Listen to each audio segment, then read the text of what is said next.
9合以选举将伫咧年底登场。台南地检署25日成立查获反暴力小组，由新任检察长朱家琪主持揭牌仪式。检察署、警方、调查局甲政府人员共同宣誓，将会积极查查贿选，防治暴力、假消息甲境外资金等不法手段介入选举，以维护选举的公平。选举期间，老百姓特别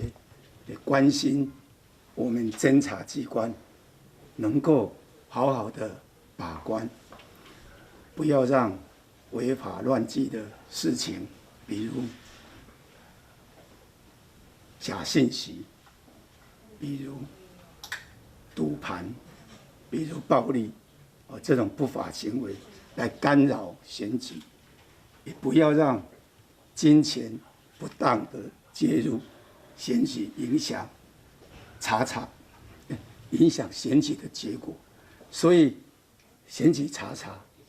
是我们侦查机关最重要的任务。那以后为什么选择这个时刻？因为部里会针对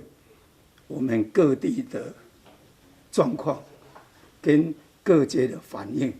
来定我们选举查的工作纲领，作为我们